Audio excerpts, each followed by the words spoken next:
Educating, informing, serving. Fact TV, keeping government honest.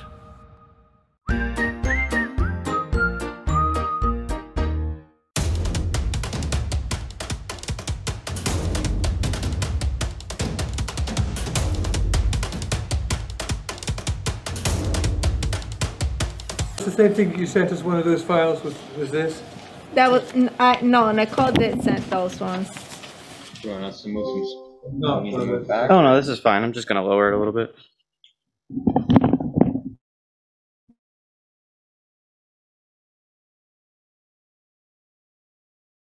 Just so you can see the current budget against the current expenses for each of the schools These for next 23, year. FY23. Yeah, that one, Charles, that one that you got, it just is a system automated.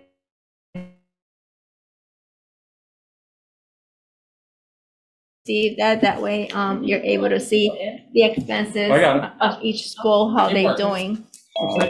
Subcategories are total as well. Yeah. It's like- Yeah, now, one thing I will say is that we will want to,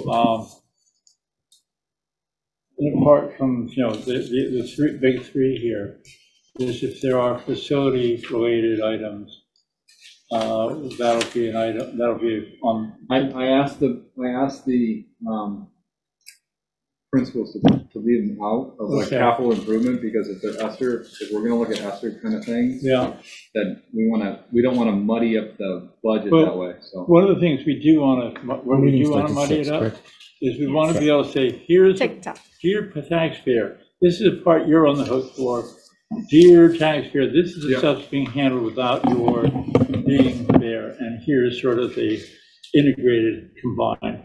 Now, that's my hope, is that's how it'll be written, and I can give you kind of a draft model if you want If it. you got a model, because what I want, because this isn't, where I want to, will go is that you'll also have, FY21, but FY22, but then you'll have what is all employees that work in Yeah. this building, and then you'll have grant. Right, and there's the assigned cost from the SDA. The assessed costs, yeah. Yeah. So we are, I think that would be. And we might even, just because we like to kill paper, we like to kill trees, have that as an appendix, would be probably a thing that the SU budget should be, we should see what it is, as well as the assessed cost is. Otherwise, they won't know. Correct, yes. Again, we're trying to make it transparent without adding so damn complexity that it's even worse than it was before. It's just people couldn't make head or tail of it. And people yelled at me for that, and I actually thought they were right, even though it wasn't my doing. So, all right, anyway. Or 6 or 4. Okay, are we ready? Yeah, so you have Cheryl, you have Jessa. Right, so we have forms, I believe. Actually, we have three of the unified board, and we have two of the, who is S, by the way, do we know? That's me. Oh, all right, well, Sorry. all right. No, it's Be Sharon. that as it may. It is 6:01, and this is the scheduled time for the joint meeting of the Westminster School Board and the Wyndham Northeast Unified Elementary School District. We have present with us tonight, at present, we have online, we have Cheryl Charles, and we have Jessa Westclark.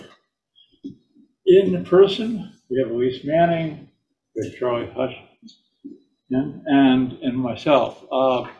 And here's the thing: we got two out of three for the Westminster board. They have a quorum. We have 3 out of 6 for the unified board. So we really should have 4. So Jessica, you want to see if we're expecting Lynn? We have a quorum. By gosh, we have a super quorum on the. I had to look around, it was locked. Oh, well. Yeah. Thank you. Oh, fantastic. Okay, so we have a quorum. So as we kind of like to do, first thing we'll do as part of the open of business is do introductions, because this is a public meeting. People need to know who's here, who isn't. So we're going to do this as people are getting themselves situated. Actually, let's hold up for just a minute while we get people situated, because this feels a little bit of a mess. Ready? All right. Everybody ready to rock and roll? Yep. Okay, so we're going to do introductions to start with. And why don't we start to my furthest right? And we'll just go around here, and then we'll do the same thing for the folks that are on the line. And we are definitely going to need another table. So why don't we start anyway, and just everybody introduce themselves. Liz Hardy, Principal, Westminster Center School. Elise Manning Sterling, Westminster Board. Melissa Carlstrom, Union Board. Go ahead and introduce yourself. Sorry. Lynn Morgan, Athens. What's an Athens Board? I was Union, I'm sorry. I introduced myself wrong. Charlie Hutchison, Westminster Board. David Major, Westminster Board. Jack Fryer, Unified School District from Grafton. Andy Hossel, Superintendent. Laura Pagan, Business Manager. And let's start. Cheryl, introduce yourself. Cheryl Charles, Westminster Board. Jessa, if you could introduce yourself. Jessa West Clark, Grafton on the Union Elementary Board. Great, we all are. Okay, so first thing we do is, are there any public comments? Adjustments to the agenda, thank you. I'm trying to pull it up as I'm talking. Are there any adjustments to the agenda being suggested by anyone? I'm going to make one, and that is a brief executive session to inform people of the status of negotiations and seeking guidance from you all, and because that is an item where the interests of both boards are adversely affected by public disclosure, that would be, as I say, an executive session. That is the only change I have. Is there any other changes anyone wish to raise or to add here? All right, then off we go. Next item is, thank you. I only can put one thing on the screen at a time, and that is to review and approve board minutes. Communications from the public. But I think I asked for communication, public comments. Are there any? We don't have any public with us. Well, then that answers that question. Then we shall move on to a review and approve minutes for October 28th. Are there any required amendments? I move that we approve the minutes. Mr. Hutchins. I have a small amendment. Yes, go right ahead. So I've spoken to Nicole earlier and thanks her for the tireless work she does on these minutes, voluminous and very precise. But I did, probably because I speak with a weird accent and I probably don't articulate, I wanted to replace the sentence that she quoted where she identified what I'd said with a substitute sentence, which is very short. So if I could read it or I could just read it. So it starts on paragraph 6. About the other discussion, and it was about the secondary benefits of outside learning. And what I would like to put in is Charlie said that as well as all the benefits of going outside to study nature, there are many of the same benefits can be achieved by taking other studies and projects outside, even if they have little to do with nature. For instance, art, music, creative writing, drama, engineering, and so on. This too would benefit from special professional development for teachers. All right. I can email that to Nicole. That would be fine. Did I also see another question? Lynn, you had a note. Yeah, in the minutes under 2 of the votes, my name was left out. that's not I don't right. know if that makes a difference or not. Well, all votes should be counted. So So, thank you for that. And then Yes? one other, again, minor thing, that is at the place where the minutes refer to a motion to invite the three select boards, it was, the wording in the minutes is enlighten the three select boards, not invite the three select boards. And I'm Thank happy you to for do that. picking that back up. I noticed that and then forgot about it. Thank you, yes. Well, hopefully they'll be enlightened, but inviting is really the goal here. And we want that to be clear on the record. Then I'll entertain a motion to approve the minutes as amended unless there are objections to these changes. So moved. I have a motion. And since these are minutes of both boards, I probably should have a motion from both boards. I see a motion coming from, all right, so we now have motions on behalf of the Unified Board from Jessa and on behalf of the Westminster Board from David, and we'll do the roll call, so from right to left. So start with you, Elise, what say you? Gwen? Aye. Well, all eyes all around.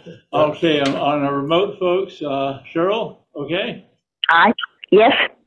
And Jessa. Yes. Okay, so it's been unanimously approved by both boards. Moving on, have two items, old items for discussion and action, a budget planning process.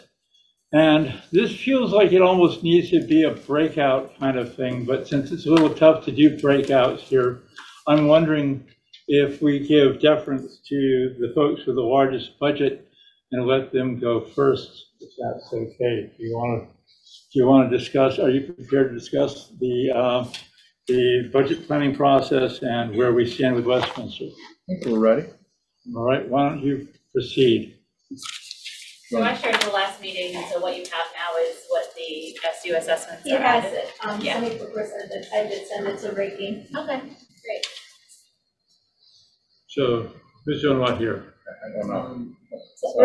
Ricky is gonna present the budget, so you guys could see it as Okay, so well. we're going to put it up on the screen Yes. for all men to see, and women to see. All right.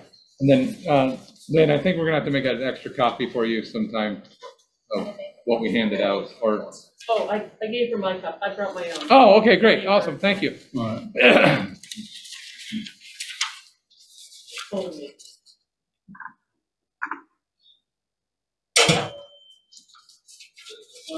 Let's start with the first one, I'm sorry. Yep. Yes, that's for overall information. Okay, so who's gonna narrate what we're looking at?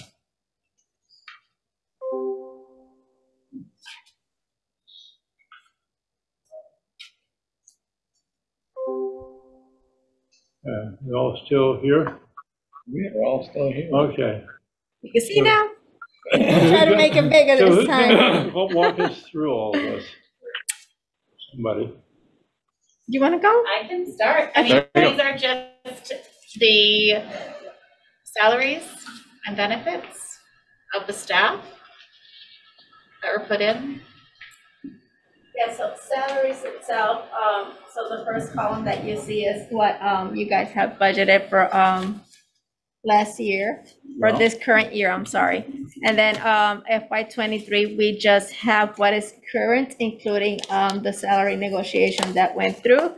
So those are currently the amounts of the salaries, that the employees have in each of those, lines. So this is with the 1.5%. Yes, that was did. approved. That does not include any discussions about, No. all right, and we will need to bear that in mind when we have our own quiet discussion and executive So, session. yeah, correct, none of these salaries Have nothing Show- to do with, show anything that might be going Negotiations, on with negotiations at this time. All right. and then, we do have, the second portion, I'm sorry.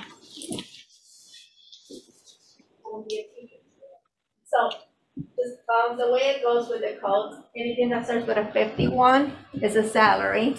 Everything that starts with 52s, they're all benefits. So benefits, as like health insurance, FSA, HRAs, those amounts are increased by the 6% that the benefits are gonna go up. Benefits as a tuition reimbursement, those ones weren't touched because that is according whatever the principal budget for her staff. So that did. Just to be clear, these benefit changes are not per the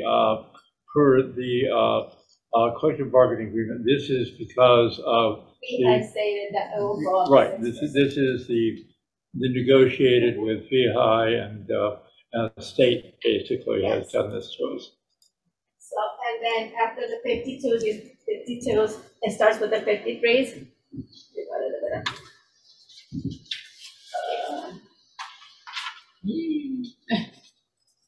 And then, well, this one won't, but whatever it is 53 and up, those are all miscellaneous. So those are all the lines that Liz and I work together.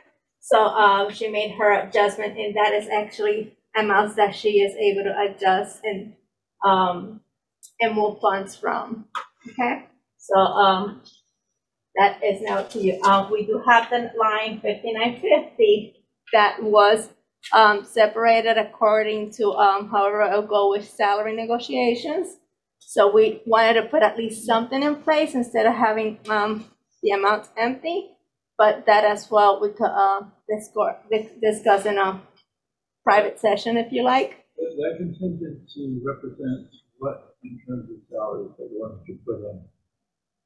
Well, so what we did was we try to have the same amount that we have last year. That's 1.5%? Yes. Okay, but technically it's like an overall, it's not exactly to the penny because not every employee does the same. So it's just a contingency line itself. It could include different things there. And then those are all Liz's line there for her miscellaneous. Yep, they're pretty much the same as last year. They're a realistic reflection of what's needed as far as building maintenance. I think we separated the oil and the wood chips to be able to track how much we're spending in that area. We took out the COVID supply lines and moved those funds to health services general supplies and then regular education general supplies.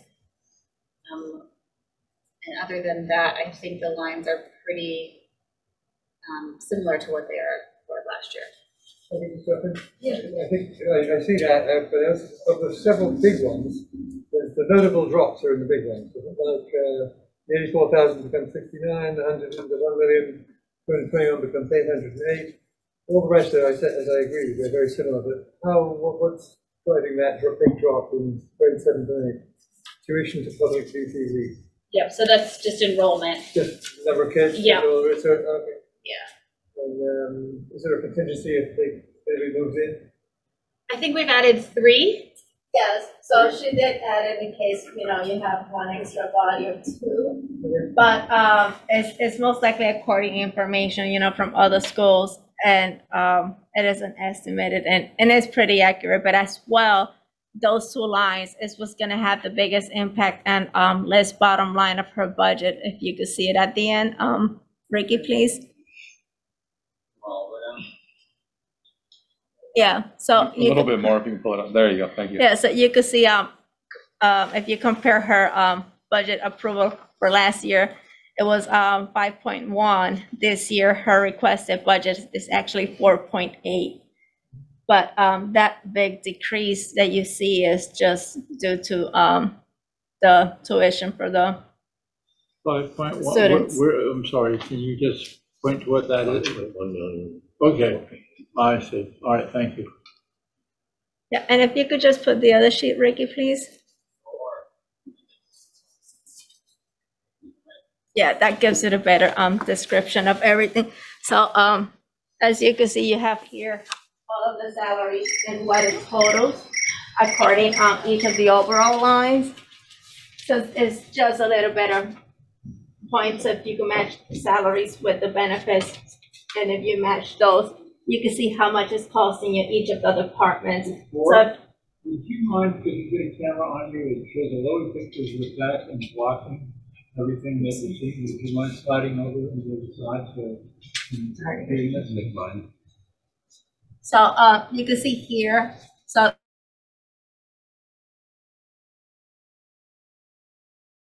right now, if you add those, you'll see how much, you know, you have between salaries and benefits for that department. Same thing with principal's office, guidance, health services. And this is the bottom line salaries for the Westminster School. Then here is bottom line, how much it is for FY23, how much it's gonna cost in benefits. And then miscellaneous, you have all of her lines. Yeah. And then her overall budget. And then here is the assessment of the SU, which is 1.1. And I did not put a comparison, but I could give you that information. I'm sorry. They're probably wrong. It was great to see last year and this year previously. Is it possible to do the same with this? Yes, I could add that information. Okay, This was just, you know, we're trying to go as long as you guys ask for information, we could just add that. What, in terms of the questions, we do have, Cheryl, I would just, if you have a question, I think you're just gonna have to pipe up because we can't see your hand or see if you're waving wildly. I can. Okay. And well, I think that this is where I should shut up and let the folks from Westminster ask their questions. Well, when you can ask them too, but. On this last batch that we went over for with the little squares that were broke out, is that for FY22 or 23? You're talking about these ones with the colors? Yeah, these ones. This is just her requested budget of FY23. That's why it gives you the overall budget amount. That is not a comparison. This is just so you can see everything for each of the areas that she's requesting. So why don't we start with David and we'll walk around. So Liz, just a couple of things that stood out and I just wanted to ask you about them. Tuition to private for early education going from 88 down to 69. That's enrollment. We have a projection grid that we go off of. Okay. With projected enrollment. Okay. So that's down, and 7th and 8th grade is down too. And then We mentioned line items or where we're talking. Yeah, I'm sorry. That one was back line item 99. And now I'm going to jump up to the SU assessment area. So last year about right now, I think we all numbered our pages, Yeah, right? that's a really good idea. Yeah, but where you're talking. It's front and back. I've got, Something different than you've just been doing. I know, because this is what I printed off.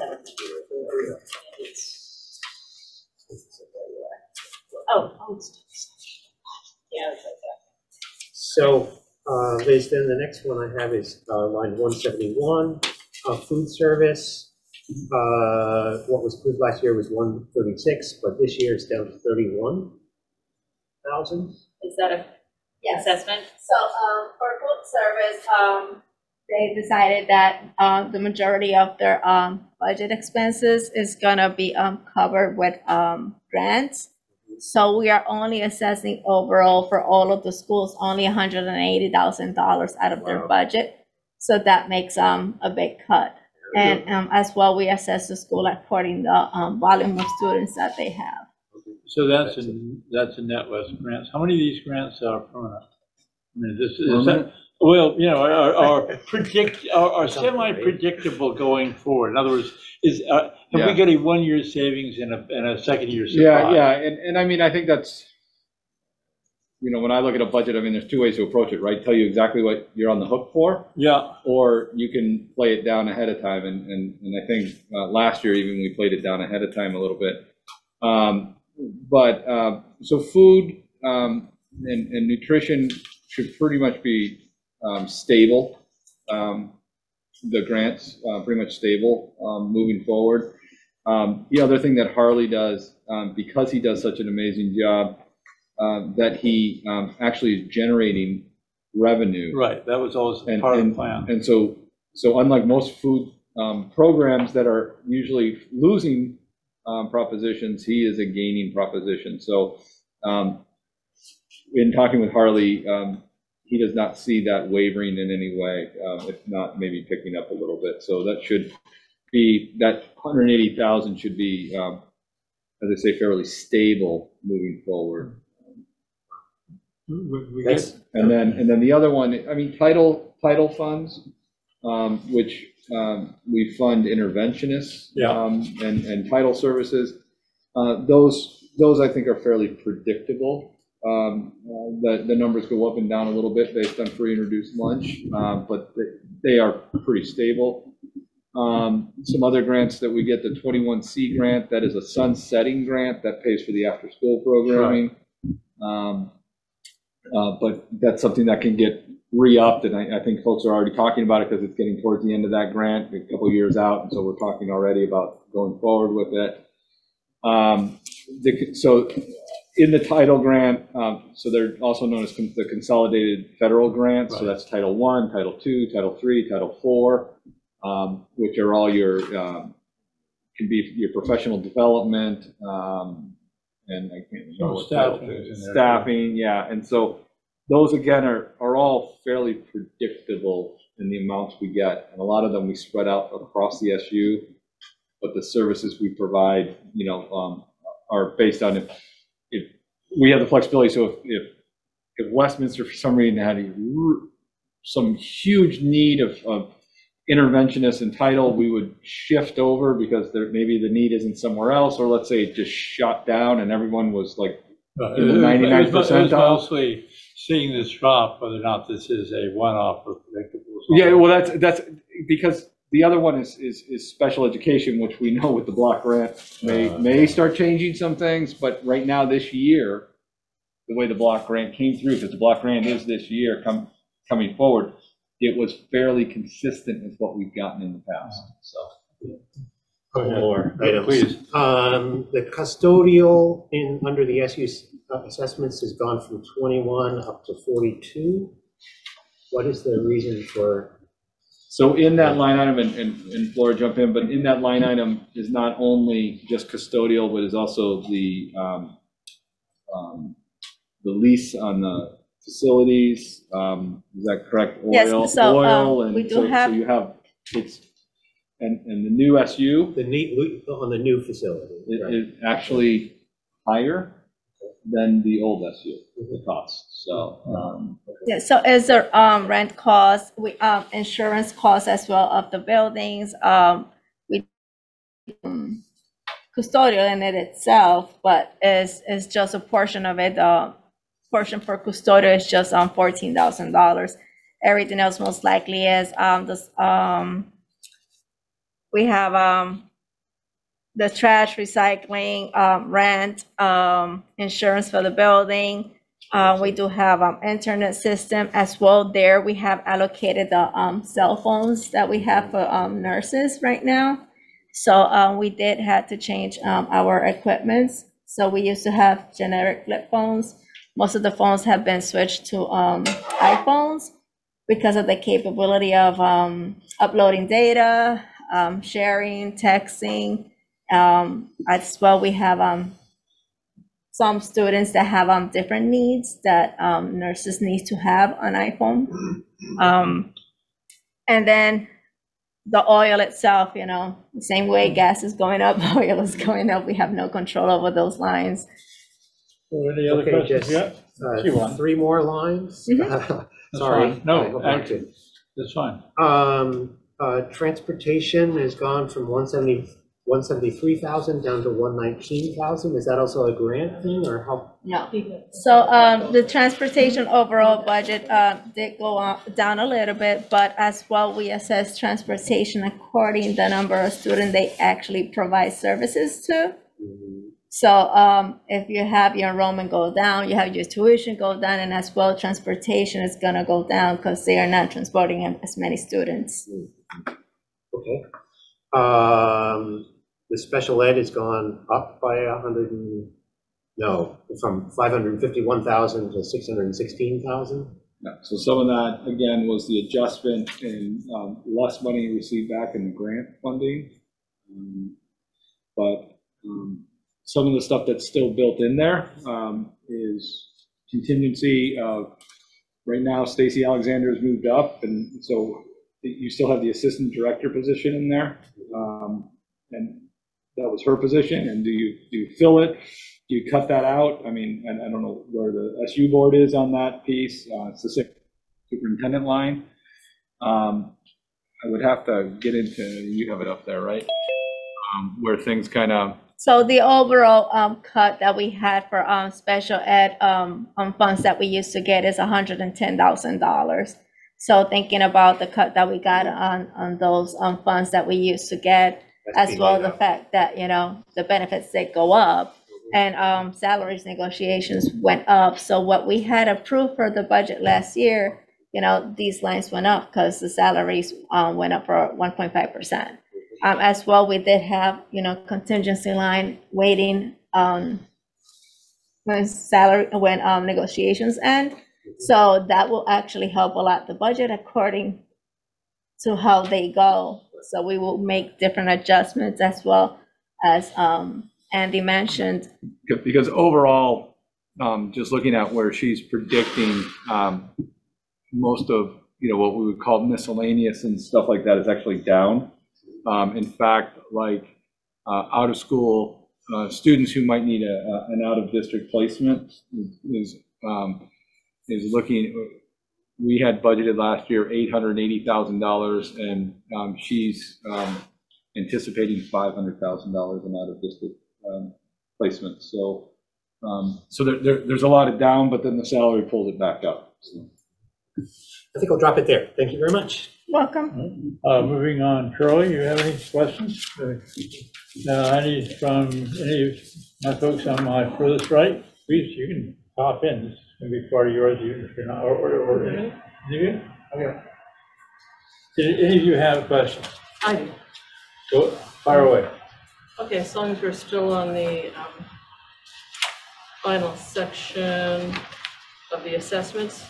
So where it says superintendent, I assume that that's superintendent, staff, and the whole office. So it's the whole office. And so one of the things that shifted this year was prior to me coming on, but Mr. Pratt moved human resources out of the business office and into the superintendent's office. So that is kind of a line shift, but that did raise that. And then also some of the benefits that Mr. Pratt and Dr. Carey either didn't take or did take, is changed from what I take, but then also some of the other folks, like again, with the human resources, with her salary shift, and then also there was benefits, her benefits that came over, and then also benefits for administrative assistants that had not been budgeted for. So that's why I like, because I looked at it and I'm like, why did that go up? Because I know we have less in there, but it was mostly the benefits piece. Yeah, so when Mr. Pratt did the budget last year for his office, he anticipated that his assistant was going to be switched to grants, so he had moved her portion of her benefits to grants, and she was going to be shared the same way as Dr. Carey's salary. A portion was going to be part of the superintendent's office, and a portion was going to be part of grants. Then later on, they decided they weren't going to do that. So right now with Superintendent Haas, he had decided that, you know, we are going to just have a different approach. And according to that approach, we'll have, you know, 100% the body, how it's supposed to be allocated to his office and her benefits.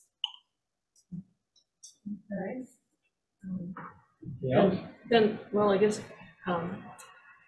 okay, I did have a question. So under operations, operation of buildings, 5271, there's workers' compensation of 5,000. So I only have a sheet that has one line, so I can't compare it one way or the other. So Can you say the number again, I'm sorry? It's 5271 under operation of buildings. Yeah, workers' comp. Okay. So why is workers' compensation? Just because that's more a physical job, that might come into play?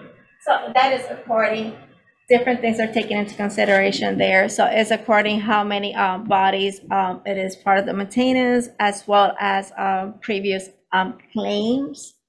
And so according to that, we get a bill from our insurance company, which is Bisbit, and they take care of our claims.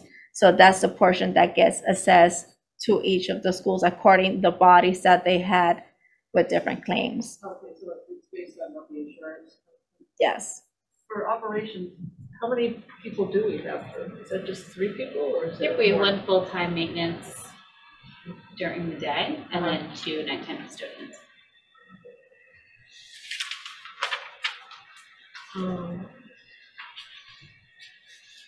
So I guess auditing services are really $9,000?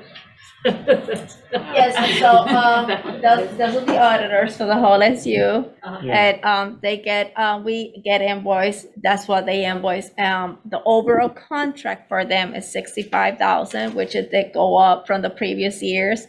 But that's the auditors that we have right now. Would it be fair to say that that's one of, if there was an unambiguous cost of having a new district, is that you get your own audit report and get paid for it? Would that be a fair way of characterizing that? All right. Cost of doing business. Cost of doing business. Cheryl, do you have any questions? Oh, I'm sorry. Never mind. Take this back. And so I was looking at the Athens Grafton, and I'm sure it's in here somewhere. So they have line items for Keewaydon and for winter sports. So that on my budget is called student activities. So you'll find that. That's the Yeah, tuition. you'll see that right down here. So you have it as dues and fees. Right. Yeah, they're both general supplies and dues and fees, so student activities. That's what I take. Winter sports. Okay, I figured it was in there somewhere. Not that I've been here when we've been able to do either of those, but we are hopeful. We can hope, yeah. Okay, yeah, I guess that was it. I would ask everybody to speak out, because we're trying to make sure that everybody can hear us, including your colleagues that are remote. Well, that's it for me. I'm just kind of like, it was kind of like the diving and reintroduction to. Yep. Cheryl, any questions? I do have some. Thank you, Jack. Let me start with asking Liz to compare what you presented on early October, October 10 or whatever that date was, the 14th, right around there. I think that your numbers specific, without the without all the new numbers from the SU, your numbers appear to be generally the same, although it looks like perhaps you increased the tuition for 7th and 8th grade by maybe 1 student. I know I had expressed some concern by cutting it as significantly as you proposed to do. I know that's based on your estimate or projection of students, and I was concerned that, we've gotten burned before. David Major will remember that well, when we ended up having more students than we had budgeted for. So could you just kind of compare what you presented 3 weeks ago to what we're looking at right now, just for those numbers? Yep, it's not much different. And yeah, I did add one. I think there's 3 additional, Flora. What did we, and I'd love for the board, if there's a student number you want me to add to our enrollment that you feel comfortable with, because I know that you talk about this incident that has happened in the past. So if there's a number of students that you want me to add to that line, I'm happy to calculate that.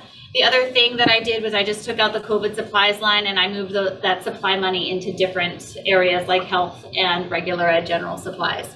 So other than that, my numbers are the same as what I spoke about a few weeks ago.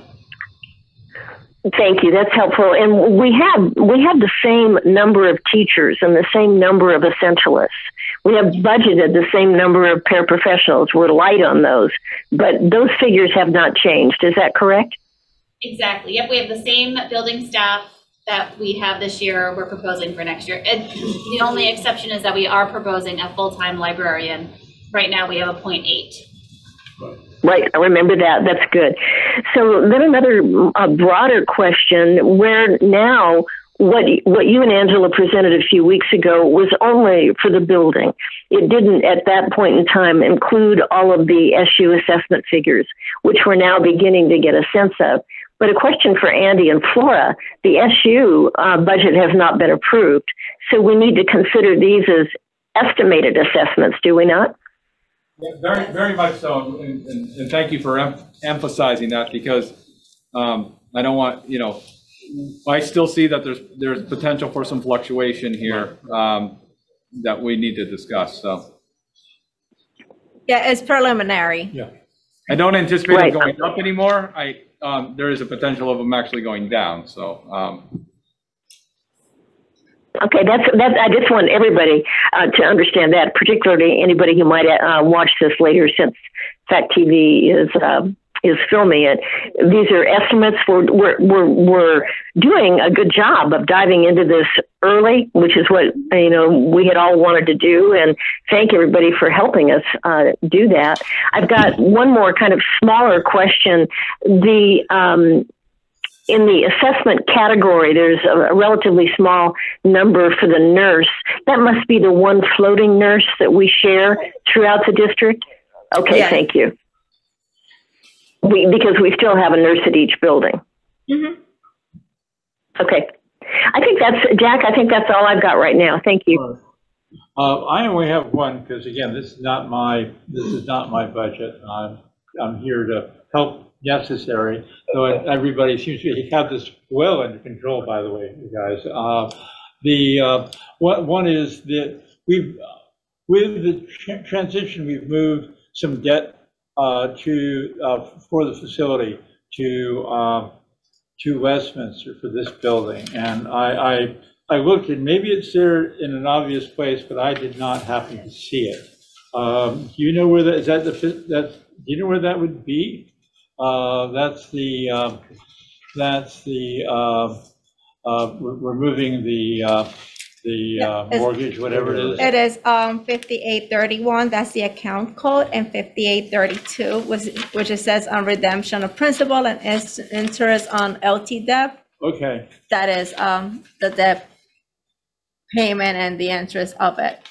Okay, so if you look at the account, I didn't see it. Column. What's the budget? Yeah, I didn't see it. Yes, it's redemption of principal and interest on debt. It's account code 5831 and 5832. Okay, I guess I just didn't see it in this version of it. 95,000 and another 17. Okay. Just, if you don't mind just showing me where it is, because I didn't see it. And that could just mean that I'm not paying as much attention as I used to.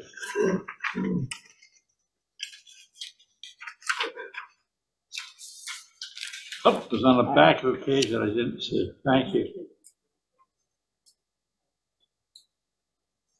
All right, that covers that for me. I think it's a very good presentation. And as I said, the one item, the wild card, is going to be salary items, which we'll talk about a little bit, and a small possible change to benefits, because we've already agreed to it. Jesse, do you have any questions? Any of my AFGRAF folks have any questions? Anybody? My only question is that you mentioned you were anticipating a 6% increase from the State Insurance Commission. And I think at the SU meeting the other day, we were working on an estimated 10%. Yes. Can you clarify on the health insurance? Yeah, so since we are really early, so at the beginning, when we were all starting with the planning for the budget, they just mentioned that it was safe to at least do a 10%. Then they came back to and did say that it was gonna be around 5.7, 5.8. So we did round it to at least the 6%. Okay, thank you. Yes. All right, so given that we are essentially walked through this, I guess we should start to do a walk through the Ask Graph part of the discussion. And I have this one sheet printed out, and there's more online. Do you want to take a walk through that as well?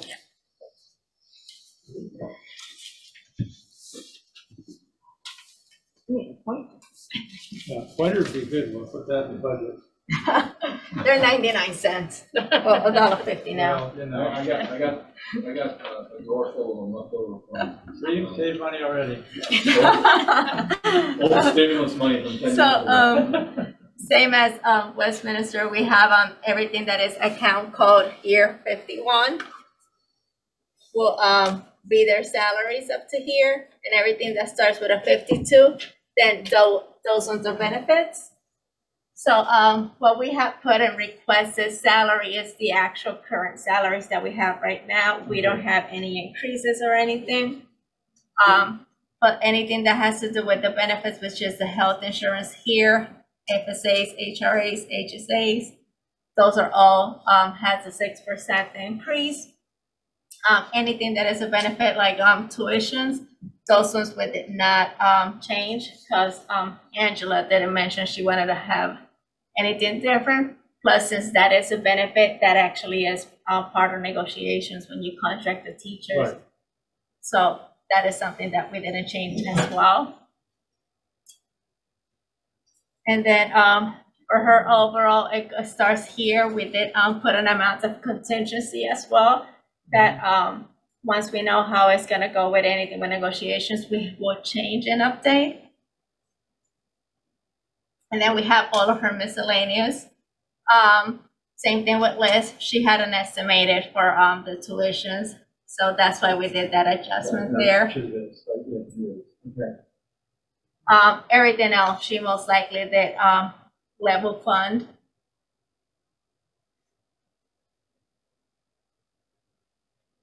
And then, you know, you have your regulars like oil and electricity. We did not estimate a lot of changes there. Can you go back up? I think I just thought we may need to talk with Angela. I know I mentioned her about the capital project. Yes, here. But I know that $10,000 is something that's been in that budget for a long time. I don't want to take money away from Gary to do projects he needs to do, and so that might have gotten caught up when I said capital projects because it's labeled that way. I was talking about the big major projects. Right. So I just saw that as we were going through, so I might need to add 10,000 back in there. So. Yeah, as clarification, we have made a commitment many years ago to have both the capital line that we'll call maintenance for broad terms, and though I don't think we had it last year, frankly, we always had something that was, for all intents and purposes, a sinking fund that was essentially supposed to be money to, you know, the amount we can get away with to roll over for surpluses when we have to do a major project. Yeah, I just remember when I had a conversation with Gary last year, and he mentioned that specific dollar amount as so that's why it's sticking out in my head. So, yeah. So I just say that so as you go there, that I'm going to ask her to put $10,000 back in. So please don't be shocked when you, because the last thing I want to do is end up with no maintenance money. Well, that, and as I said, it's just bad practice to not have some way of marking. You can't mark depreciation in the state of Vermont, which is too damn bad. But you need to at least make sure that your maintenance line is covered, because we know that there are forecastable maintenance issues in both buildings. As you know, the Grafton building needs a few things, And some of this can be done out of a regular allocation. Some of it can't. I am going to walk around the horn again, but can you go up to the top again in terms of the regular ed line, summary line? It's up near the top. Salaries? Yeah, the salary line. Okay. Okay, so teachers and substitutes, and that's 6 is the reason why. On the summary version, it's 380, but it's 373 and 6 and odd change, which basically is a 380. I looked at that and only caught it sort of as in passing. Also, principal's office, you've got principal's office is split up differently here, but it's basically the 118 is just spread. It's just spread with some clerical stuff as well. All right. Just want to make sure. Are there any questions from my colleagues who are? Jessica, do you have any? Why don't we do this the opposite way we did it? Just, I should know this, but what percentage in salary increase did we include for the teachers and support staff? Oh, I know that one.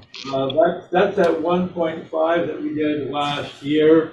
There's an increase from our budget last year didn't have that, it had it in the contingency, but it didn't have it in the budget line.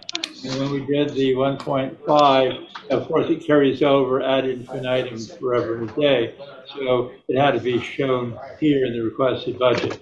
It has nothing to do with any current negotiations.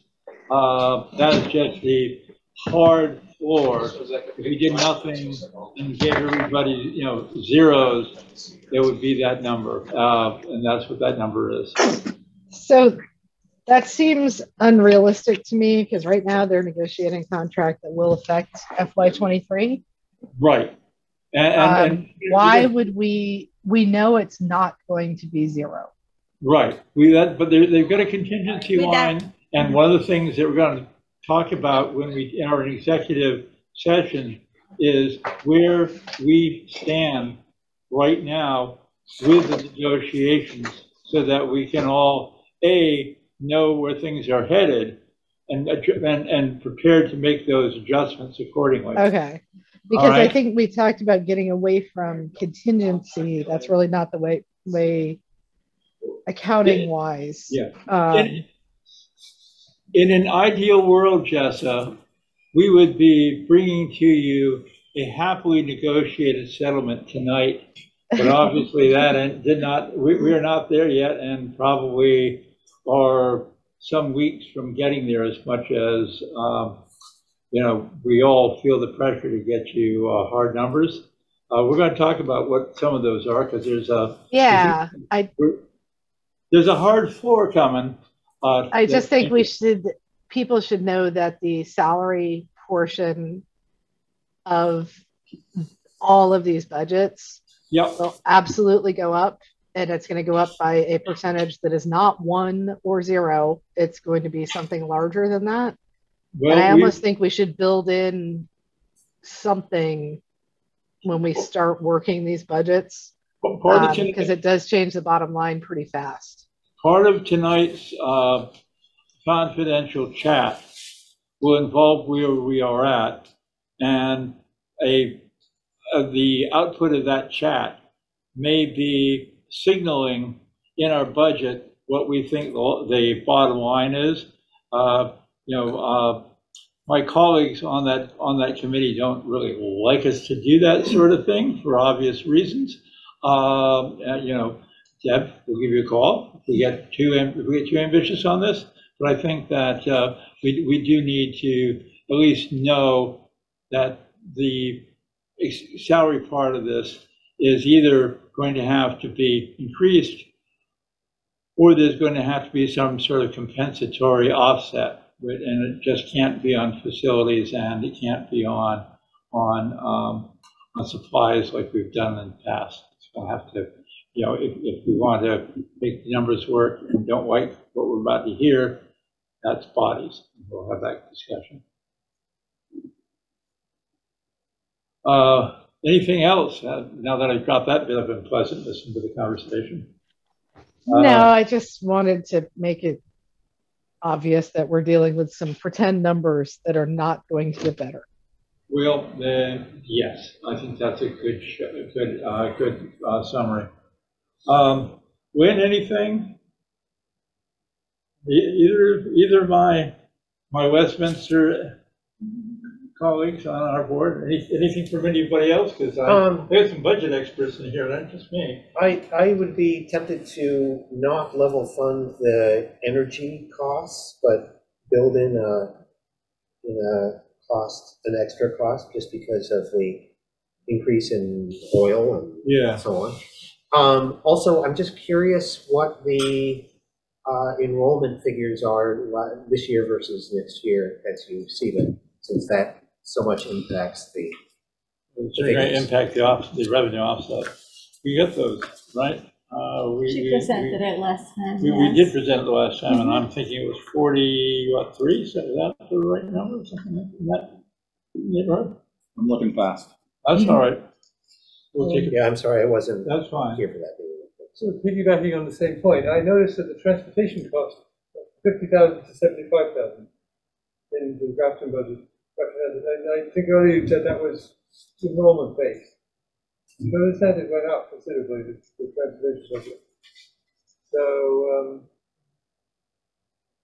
Thank you for that catch. Can you talk to that, Laura? I'm sorry. The SU assessment for transportation has gone up by almost 50%. And it's a good question, why, given there are less kids? And it's a relatively smaller percentage of the SU overall enrollment. So what's up? So for transportation, like I said, we took into consideration the volume of students, and the majority of the kids for Grafton do have transportation. So I think they said that it was like at least 90% of the students do use transportation. So have we changed from a formula that was based strictly on population and changed it to a formula that is based on number of kids taking the bus? Is that what has happened? Yes. Because part of this was some places like there were slightly different rules, like in Rockingham, for when they picked up kids and when they didn't. And we did took into consideration overall. If they didn't pick it, that's not something that we were trying to go with. It was like overall, which one is the majority number of students that you have. For example, for Grafton, we have 34 students that use transportation, and then for Westminster, we have another 55. So that's the numbers that was provided to me by secretaries. Well, the reason I'm just pushing a little bit on this, it's a small item, but I want to push on it anyway, is we as a policy, we don't want to encourage individual boards to change bus routes to push kids off of bus transportation. And I have to say that a number of our distant people, at least this past year, were transported by their parents because they didn't want them on the bus. And I just, I'm not comfortable with a situation where we're sort of assessing by the passenger mile kind of thing. I just think that we want to encourage kids, especially in the winter, to use the transportation that we have available for them. And this changes that to something where it really rewards you for throwing people off the buses and finding ways to encourage them to make other arrangements. And when you're 6, I'm not sure that's a good idea. Didn't we all have to walk 6 miles uphill in the snow both ways? Yeah, I try to sell my kids on that. I try to sell my kids on that. No, I think we can take a look at that. We have a transportation meeting tomorrow. Right. So we can revisit that. I did pull it up at the projected enrollment for Athens, Grafton is 43 students. All right. Fine for Westminster. Athens, Grafton. Yeah. You're. There is 153 next year. That sounds right. We have 160 this year. but only 50 odd taking the bus, no, 153 students are projected next year. but only 50 odd taking the bus. No, no, Around that- 55. Yeah, that's 55 A much students. smaller proportion. I wonder, I have an ear to the ground on the Grafton bus route, as it happens. So, Yes, and I wonder, how do you factor in high school and middle school students who are taking those same buses? Because in Like I addition to said, elementary, so in just that to make formula. it, so I called secretaries and I was like, can you give me an overall number of how many students usually take the bus? And that's how we went. Well, this sounds like a good transportation committee question to ask, and one we will not resolve here, but I'm glad it got raised. Thank you for that. Any other questions, Louise? So what does the SU assessment of the board cover? Okay, so the SU assessment from the board is any clerical auditing services, insurance as well. Like when you guys come to the meeting, we still use VestFit for this to be covered. We do have a communication line, any advertising, printing, fact TV, and any legal matters. Just a question, Jack. Yeah, Jessica, go ahead, sorry. Hi, I'm going back to transportation for a minute.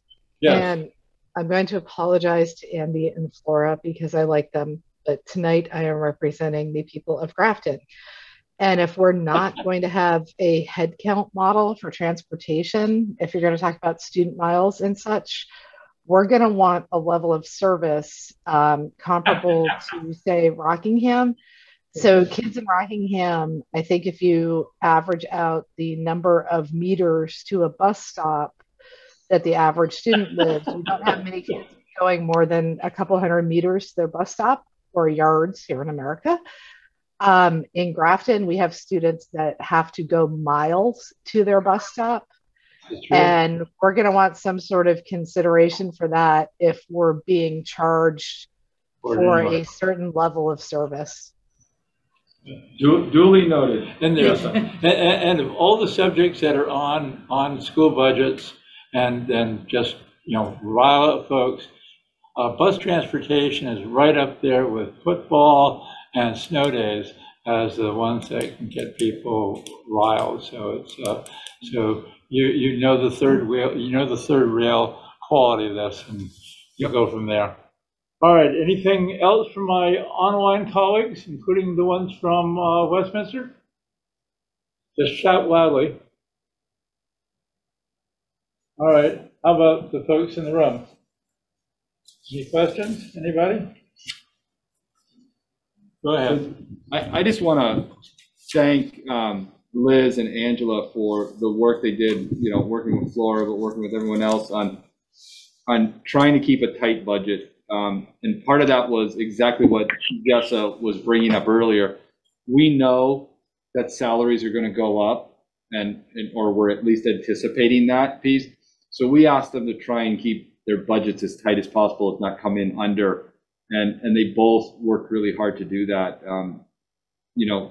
because we don't want it to be sticker shock. But we also know right now this is pretty early, and so like Jess said, the numbers are still in flux, and we want people just to kind of keep that in mind. So we're not going to the bank right now, but I think they again did a great job coming in, not cutting all the way down to the bone, but also being prudent. Yeah, I just want to make sure that we're both prudent, and prudent goes both ways. I think my colleague David made a very good point that we already have a fairly hard 3 to 5% baked in to fuel. And in fact, I just did a budget for another organization, and we marked it up to 7%. And thought we were being really, really, really conservative on that. Those kind of things are going to be issues for us, and we can't hope that it's just going to be a warm winter. And like has already been said, there's a discussion we're going to have about salaries in about 50 minutes. Bless you. Bless you. Won't be much fun. So, anything else, anybody? Then we've had our discussion. The next item on here is an item that I feel my Athens and Grafton's colleagues has the revision of the Articles of Agreement. And this is, I've been thinking about this a lot.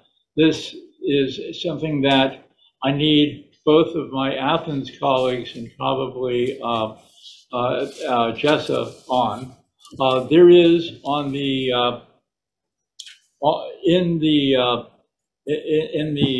SU Wyndham Northeast. If you look on our you'll see, if you look on our website, you'll see that the Articles of Agreement, it's called Articles of Agreement Full PDF, is the current Articles of Agreement that we are working under.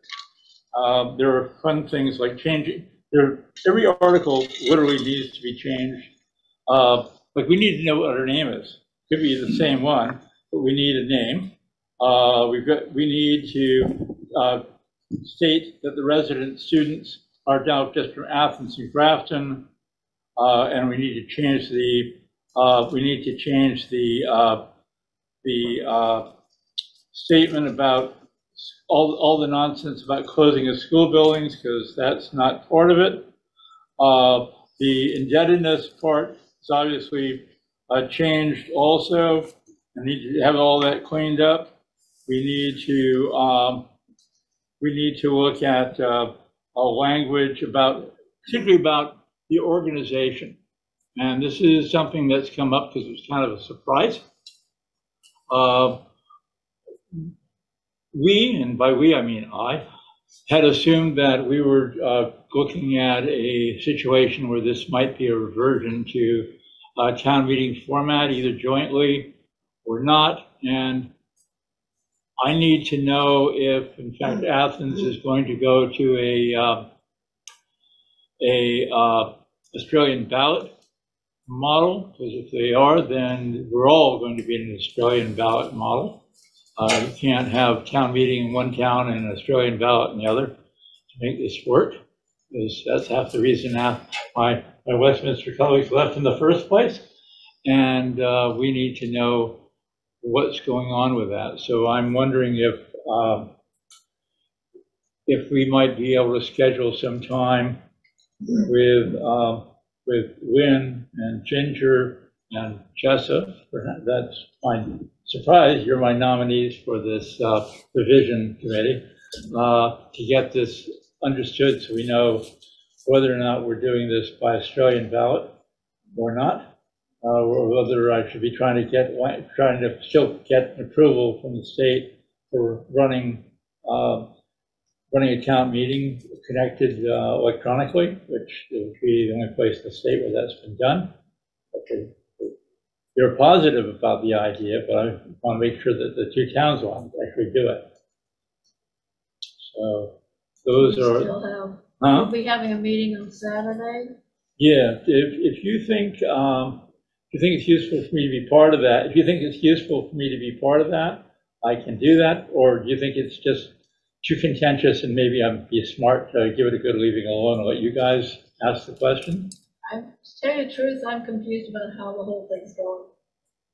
I have not understood. I thought I understood, and then with more wording put out there, I was confused. So. Well, the main thing is just please let the folks in Athens know that we're going to, we're passengers on the bus too, and we're not, we'll do whatever they want to do, but we just need to know what's going on so we can plan accordingly.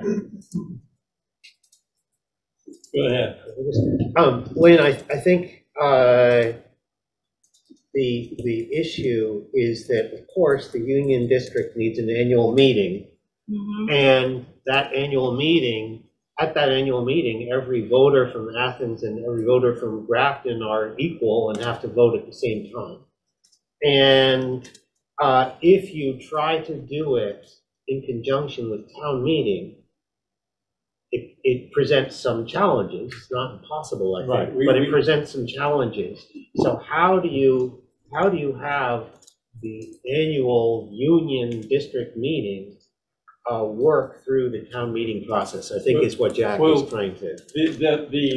The wild and crazy idea that I was pushing Will Standing on was to have both towns have their town meetings at the same time and on the same day in their locations, and simply put together a link, a video link, and and therefore have the school board part or the school district part of that held jointly and electronically with everyone present, so that you would essentially have your town process done, and then when we get to the school stuff, say how we're now doing the school stuff. Here comes Zoom. Everybody in the 2 rooms gets to participate as a virtual meeting in 2 locations. I thought it was kind of snazzy, and thought that it would be a way to show people that there are other approaches than an Australian ballot if you want to do it. But if Athens wants to go to an Australian ballot for all their articles, effectively not really have a town meeting for all intents and purposes, then it's kind of a dumb thing to do. And we just, and the votes have to be commingled. And the votes have to be commingled. So if one town's doing one town's going to do an Australian ballot, then we all got to do one. And, the same thing could happen in Grafton. It just hasn't yet. But all I'm saying is just to let them know that it affects more than town items. It affects everything. I did send a note to Dave Amos about this. Didn't hear back from him. But again, I don't want to pressure anybody to do anything they don't want to do. I just want to know what they want to do so we can plan for it. Because I need to put it in and the reason I need to plan for it, we need to plan for it, is we need to modify the district articles of agreement to accommodate that. So we need to know that so we can warn it as part of what we're doing. Because we're going to send everybody the new articles of agreement and have an up or down vote on it. And we need to know what those articles are going to say.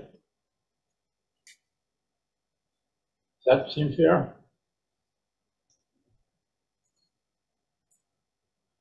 And Ginger, you missed a great conversation, and you're not going to like this. This is a disinterested party. Can I clarify the word commingle? You mean all the yays in Athens get added to all the yays in Grafton? Right. And all the nays get added to the nays, and then exactly, because it's in terms of the state, it's a single district. And what we're just trying to do is say if we can have a single district with 2 locations linked virtually together, and that was the pitch I was throwing to the folks at the Secretary of State's office. Nobody's done this anywhere else. And that's probably why I liked it so much. And that was a way of saying you can do old-fashioned town meetings with a little bit of 21st century enhancement. But obviously, that's a waste of everybody's time if either town wants to have just a single one to have an Australian ballot, because then it gets stupid and there's no point in it. Because what are you going to talk about if all the money and everything's really going to be on the Australian ballot? We have at a PF district meeting was 10 minutes, 10 people. There's nothing really to talk about. You elect a bunch of officers that don't do anything, and you go home. And at the Union High School. At the Union High School. I'd like to avoid that. Anyway, I'll send you guys a note and see if there's time, and I'll sit in with you to kind of walk through this in more detail. Yeah. But and when are the folks in Athens going to meet? Is it now the 14th? What's their new date? I saw something about it from Dennis in the Athenian. Friday. This Friday. This Friday. Okay. I will be as available as I can be on point of disclosure. Next week's going to get really interesting for me because according to my daughter's obstetrician, the 15th is D-Day, and I'm going to be a grandfather yet again. third time in 2 years. And so my availability is going to get shaky, but I will be as available as I possibly can be. This might not be in person. So bear that in mind. Calendar, the date is the 12th. Okay. So that evening at 7. All right. Well, just let me know, A, if you want me to be there, and B, what you learned so we can get that part of these Will articles. you be home tomorrow? We can talk? Yeah, absolutely. Okay. I'll give you a call tomorrow. I'll bet. And same with you, with Tessa and Ginger, wherever you are. Yeah, so I will give you a call tomorrow, Jack. But I'm willing to go on the record tonight saying that I fully support moving everything to Australian ballot. Grafton's insistence upon a town meeting at 10 a.m. on a Tuesday, and that town meeting can only be, that the process can only be changed at that town meeting, really disenfranchises a bunch of people in town whose jobs don't allow them that level of freedom. It's sort of created a class divide. And I am for Australian ballot with the polls open 12 hours. Sorry. Okay. No, look, as I said, this is not a hill I want to die on. This is really, there are many things that I feel strongly about, and I see both sides of this. I love the flexibility of being able to amend things from the floor, but I also recognize that there is an enfranchisement issue that, frankly, I'd like to be able to solve by making the whole bloody thing a Zoom meeting, but the state won't let us do that because it won't let us record votes of people who are not physically present in the two locations. But they might, and because I pitched that. So, but I'll let you guys all figure out what you want to do, and I'm totally in support of whatever you come up with, and we'll go from there. How's that? So talk to me, and Ginger, wherever you are, talk to me, and we'll go from there. All right, that's all I got on that item, but I did want to cover it, and I felt that it was important. Where are we on our agenda? Thank you. Date and location of next meeting. Yeah, date and location of next meeting would be our regularly second meeting of the month, which is Thanksgiving. Oh, damn, that's right too. That's what the problem was. Well, we could do that. We probably will have extra turkey at our house. I was gonna say, we're gonna be at Jack's house, right? Yeah. Although you're gonna have to all have a kid in your house. So what is a good date? Tuesday before, semi-acceptable? What? No, I'm saying a hard pass. What's a good date for people? I'm saying this like I really have any control of my own personal situation, because Tuesday the 30th. Tuesday the 30th has a lot of appeal to me, and how about anybody else? Oh, all right, let's do that. 30th of November, and that meeting will be at 6 o'clock, and it will be in the Grafton, not the Athens, the Grafton Elementary School Library. Well, the board meetings go back to Thursdays after that, so it's just for November, they're on Tuesdays. Yeah. Because of Veterans Day and Thanksgiving. Yeah, and it's just been kind of a mess. So let's do that.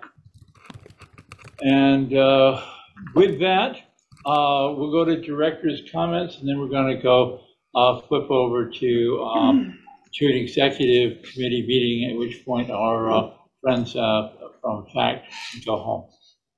So director's comments. Jessa? Nothing, thank you.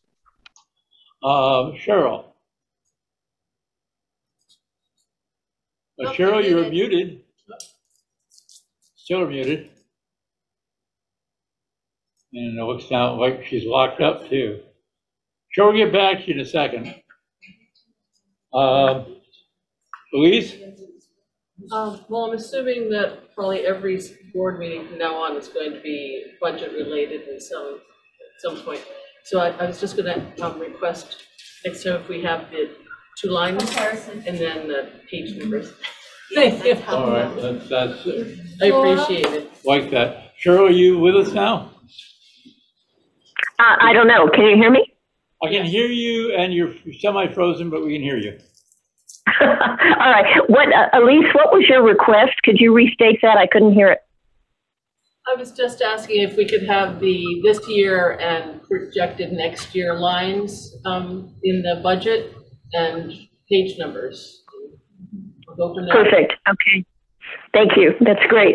I don't have anything else to add. Appreciate you all. Thanks for being there. All right, thank you. Lynn?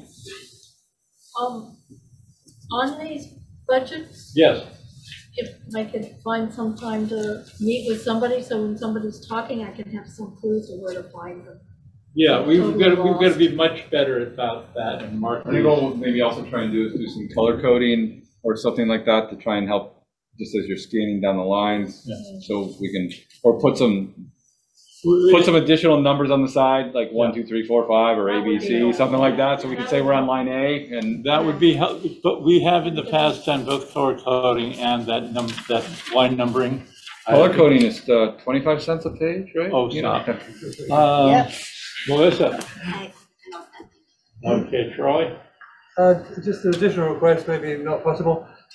You break out the subtotals for the categories, but is it possible to just put them in this budget so that after all the principal operation of building, there's a line that says total operation of building is. You'd have another So column total that does that. Just so that it's easy to, yeah. Yeah. Again, and I run with these with the last year and this year compared. Okay. I think that's So it's on the same sheet. seems very sensible. David? Well, I'm all set. Thank you, Jack. For once, am too. All right, so I'm going to move that we go into executive session at this point for the reasons that we were going to discuss contracts, and this is an item where the interests of our boards would be adversely affected by premature disclosure. So administration is cordially welcome to be part of this. I don't know if, well, yeah, actually everybody. So that's it for us. Thank you all for being here. Thanks to Fact TV, and have a good evening.